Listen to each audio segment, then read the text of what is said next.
नमस्कार दोस्तों, स्वागत है कविता ऑफिशियल चैनल पे आप सभी का। मैं एक बहुत प्यारा गीत गाने जा रही हूँ। कैसे लगेगा कमेंट में जरूर बताना। प्यार दुलार आशीर्वाद देना, हमारे चैनल को आगे बढ़ाना, ढेर सारा प्यार देना। आप सबका प्यार की जरूरत है। आप लोग जैसे प्यार देंगे वैसे हम लोग ये बनाते रहेंगे। माँ के गीत, भगवान का भजन सब बनाते रहेंगे। जय माता दी।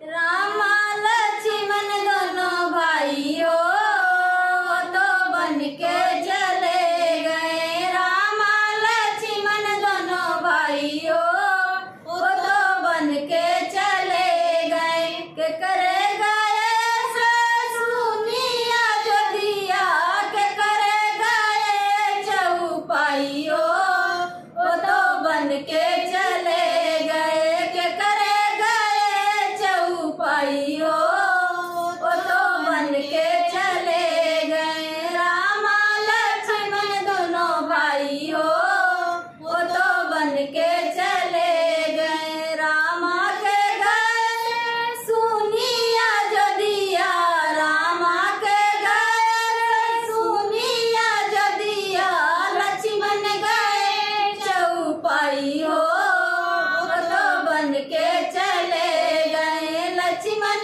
गए चौपाइयों वो तो बन के चले गए। रामा लक्ष्मण दोनों भाइयों वो तो बन के चले गए। रामा लक्ष्मण दोनों भाइयों वो तो बन के चले गए। रामा के गए से सुनिया जो दिया, रामा के गए से सुनिया जो दिया, लक्ष्मण गए चौपाइयों तो बन के चले गए। लक्ष्मण गए चौपाइयों वो तो बन के चले गए। रामा लक्ष्मण दोनों भाइयों वो तो बन के चले गए।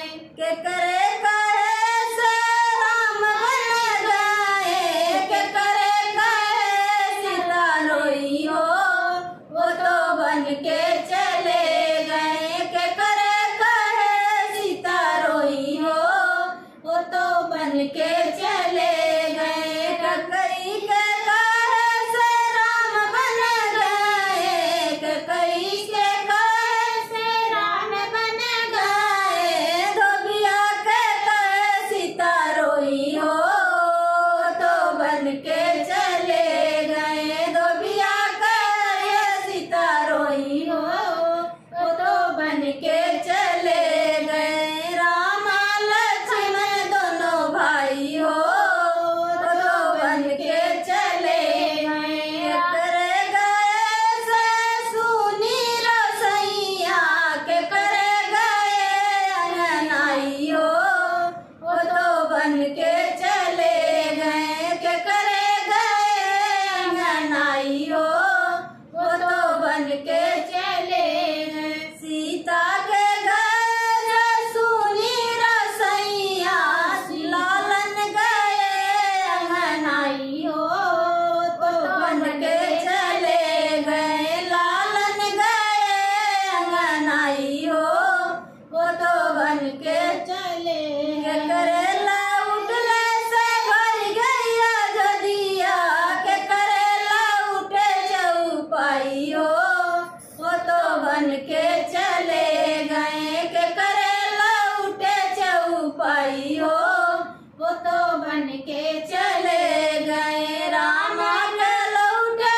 से भर गैया जो दिया, लक्ष्मण के लौटे चौपाइयों वो तो बन के चले गए। लक्ष्मण के लौटे चौपाइयों वो तो बन के चले गए। रामा लक्ष्मण दोनों भाइयों वो तो बन के चले गए। के करेला उठले से भर गई रसैया, के करेला उठले से भर गई रसैया।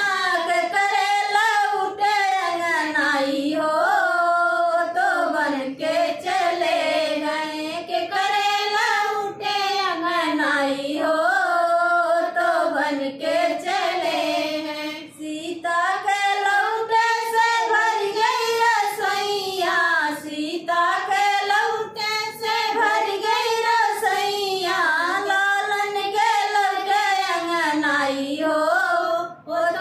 बन के